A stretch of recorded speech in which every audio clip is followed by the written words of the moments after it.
Bienvenue à tous dans cette nouvelle vidéo. On se retrouve pour la première analyse de ce samedi 11 juin 2022 sur les Pokémon de la 4e génération. Et la première des deux analyses du jour, on va donc parler de Lockpin pour commencer, puisque évidemment c'est toujours dans l'ordre du Pokédex. Lockpin qui est donc l'évolution de Laporeille, un petit Pokémon lapin.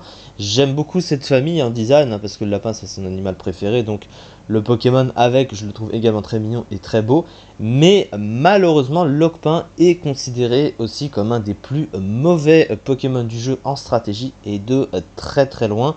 Alors il avait obtenu en 6ème génération une méga évolution qui l'a rendu beaucoup plus utilisé grâce à ça, mais les méga évolutions n'étant plus du coup en 8ème génération dans épée et bouclier, et bien là le mauvais Pokémon qui était Lockpin est donc redevenu ce qu'il était, et donc c'est dommage. Alors qu'est-ce que c'est Lockpin en stratégie? Il a un type normal pur, et le type normal c'est un type qui est mauvais, autant défensivement et offensivement, parce qu'il n'apporte rien.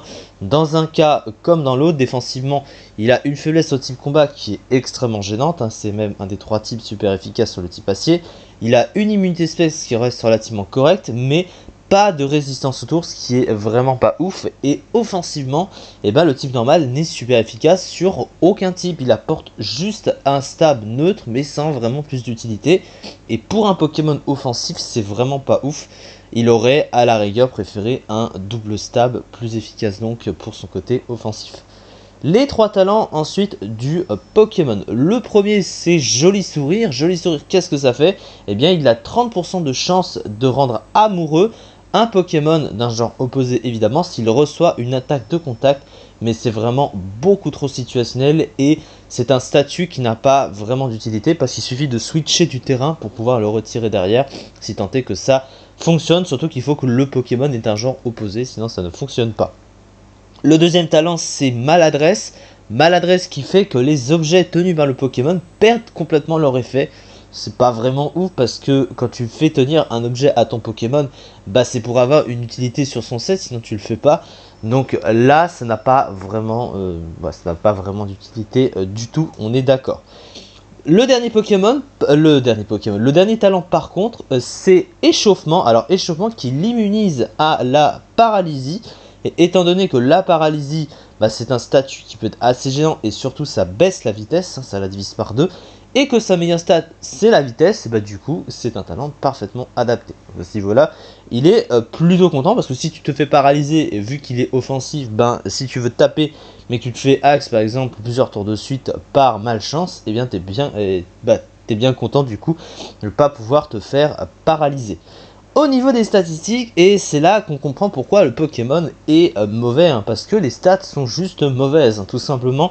Sa meilleure statistique c'est la vitesse qui reste correcte avec 105, mais derrière les stats sont vraiment pas ouf. 84 en défense, 96 en SPDF et 65 en PV.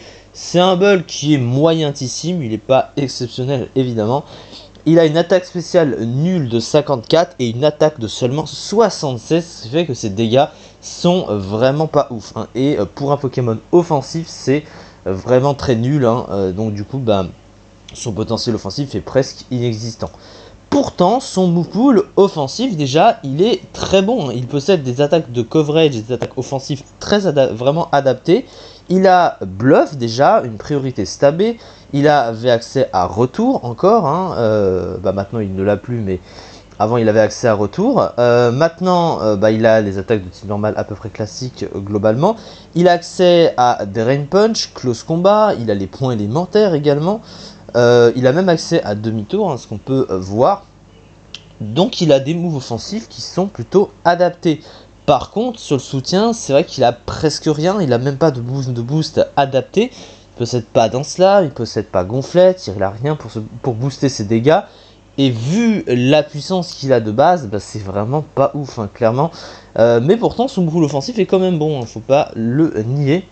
Et on peut juste dire qu'il a un bon pool offensif. Mais comme il n'y a rien pour relever, pour lui faire plus mal, il reste à taper un peu nul, voilà, un peu comme une merde, faut le dire. 76 en attaque, c'est vraiment très insuffisant pour un Pokémon offensif. Et sachant qu'il n'a pas un bon type offensif, en plus de ça, c'est vraiment pas ouf. La fiche stratégique du coup, une très bonne vitesse, un bon move full tant offensif qu'en soutien, de talent exploitable, maladresse et échauffement, même si maladresse c'est quand même compliqué. Des défenses correctes. Ah oui d'accord, je vois pourquoi pour maladresse. Ah oui, avec l'orbe flamme, tiens, j'avais pas pensé. Parce qu'en fait, tu peux transmettre un objet à ton adversaire avec passe-passe et l'orbe flamme ne te brûlera pas. Donc ouais, voilà, je n'avais pas vu les choses sous cet angle. Mais du coup, oui, bon, ça reste quand même assez utile, mais c'est quand même pas ouf non plus. Tu préfères utiliser un objet qui renforce ton set plutôt que de faire ça comme ça. Mais bon, une attaque médiocre et une attaque spéciale inutilisable qui empêche Lockman d'exploiter convenablement son move full offensif. Voilà, donc de toute façon, le Pokémon est très mauvais, les stats sont pas bonnes, le type est pas bon. Il y a au moins un talent utile, ça c'est sûr, avec échauffement. Mais du coup voilà, il n'y a vraiment rien pour vraiment renforcer plus le côté offensif du Pokémon. Et il est très mauvais, et le mois dernier, il était 155ème du ZU, 0,03%, c'est quand même un sacré score, on est d'accord. Mais du coup, c'est ça pour cette vidéo, et on se retrouve du coup demain, prochainement pour la seconde analyse du jour, et ensuite, oui, demain pour la suite des analyses sur les Pokémon de la 4ème génération. Merci beaucoup de m'avoir suivi, et à très vite.